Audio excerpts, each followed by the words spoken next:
Apple's iPhone 7 Plus is not just the company's largest smartphone, but also the company's best one in years. But at a time when many companies have proven that their best can be really good, you'd wonder how much plus you're getting for that extra cash. I'm Jaime Rivera with Pocket Now, and let's find out in our iPhone 7 Plus review, brought to you by Dbrand. Pocket Now's iPhone 7 coverage is brought to you by Dbrand. To buy the best fitting skin for your phone or tablet, visit dbrand.com.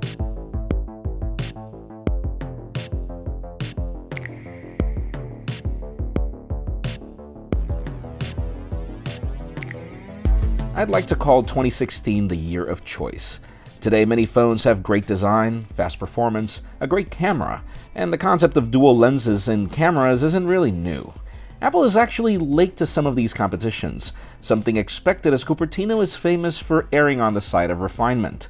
So let's use refinement as the basis for this review. Hardware-wise, the iPhone 7 Plus is as refined as it is mixed. This continues to be one of the most solid and pleasant phones to hold thanks to the aluminum construction and 2.5D glass. If you choose any of the new black variants, the finish is an interesting blend of badass and elegant that looks great up close and from a distance. In many ways, this is Apple refining a familiar design to a new level, even if on a conservative side. Other refinements come at the hand of the IP67 water and dust resistance to survive under a meter of water for 30 minutes, something Apple took forever to catch up on. There's a new Force Touch home button here that might take a little getting used to if you come from an older iPhone, but that's far more convenient than the standard capacitive keys that react to heat and not to an actual press. If you're planning on keeping this iPhone for the long run, this is one less moving part to worry about as well, so I really praise the new approach. Now, things get mixed when you notice that essentials like making the rest of the buttons reachable is still a plus issue. The camera hump makes the phone wobble more than its predecessors on a table, and yes, even with the Plus-style thickness, there is no headphone jack here. Your color of choice also determines other issues.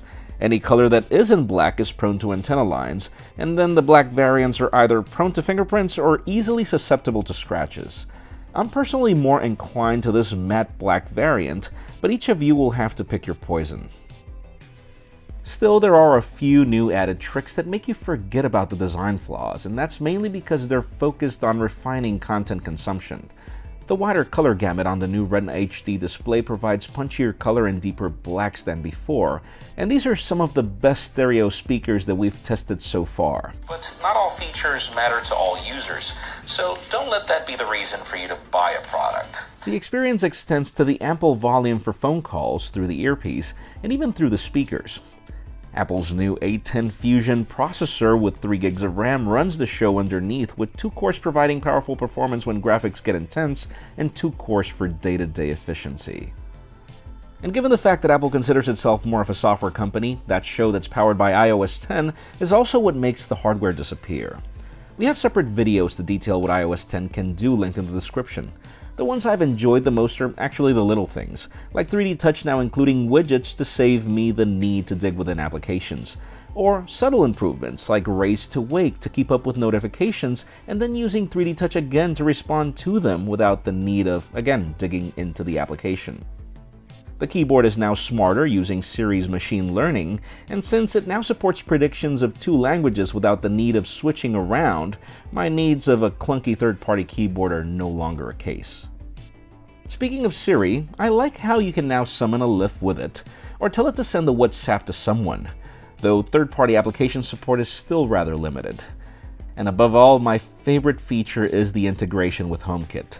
I recently received some fancy new IoT products from iDevices, and now all I have to do is say good morning and Siri turns on the lights, or say good night and Siri turns them off. The new control center has also been enhanced to include a HomeKit area, in addition to adding more room for the rest of the controls. And even though I still avoid using Apple Maps, this update makes it really useful for using it with walking directions because it can actually tell you to go right or left, as opposed to Google Maps, which just doesn't. And then there are the changes to iMessages, Apple Music, and News, which I'm not really a fan of, but that do place these applications on par with competing services. I've been testing the iPhone 7 Plus in 2 different variants for nearly 2 weeks in New York City. My experience with the 32GB version truly crashed and burned. I mean, seriously, if you're gonna buy a phone this big, you want to consume a lot of content and media, or play a lot of games with it, and 32GB just does not cut it as the 128 gigs of my Black variant. And everything else, data speeds are great over T-Mobile, and the experience of using the iPhone is as expected, with great fluidity in the user interface and stutter-free performance when playing graphics-intensive games. This is also the king of battery life for content consumption, going way over a day of heavy use, and about the only thing that I don't like is how long it takes to charge. We've discussed that in our 24 hours video. About my only complaints with using this phone on a day-to-day basis are the fact that it's large, so it's really hard to handle with one hand. And 2 is the fact that, well, there is enough space here for a headphone jack. Apple should have seriously considered leaving this as a plus feature. The whole topic of fumbling around with adapters leads to a very cumbersome experience.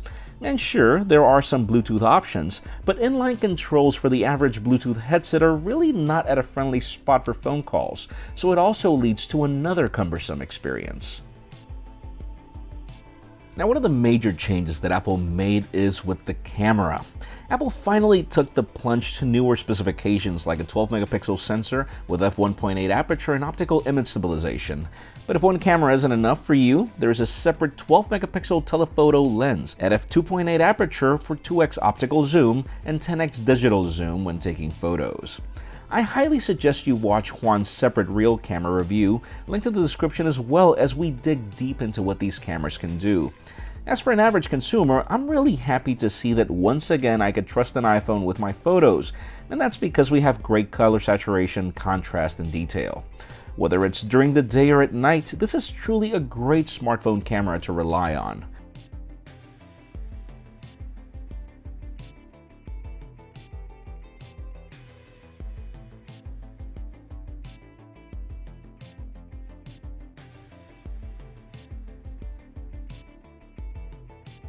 I also love the smooth stabilization on video, and how easily the camera transitions from one lens to the zoom lens. Oh, and if you do see jitter while filming or taking a photo while fully zoomed in, no worries. Somehow this just doesn't make it to the final footage. Really, my only complaint with the camera experience is the selfie camera, which has a very dated field of view at a time when wide-angle selfie cameras are the standard. To conclude, I guess the last question left on the table is if it's really worth it to get an iPhone 7 Plus. I mean, seriously, this phone starts at $750, and I had to make the jump to nearly $900 plus taxes because the 32GB were just not enough. That's a lot of money in today's world for a smartphone, and especially one that's not significantly greater than everything else that's out there. Sure, you can't deny that this still is the greatest iPhone you can get, and probably the most pleasant experience I've had with an iPhone in a while. If you value great experience for consuming content, insane battery life, a robust ecosystem, great customer service, and one of the best cameras in the industry, then I would really recommend getting the iPhone 7 Plus, so long as you don't mind the price tag. And hey, listen, if you can't, don't worry. This is 2016. The market is flooded with similar alternatives that can fit your needs depending on your ability to compromise. Again, the iPhone 7 Plus is a great phone that I highly recommend, but it's not the only great phone in the market right now.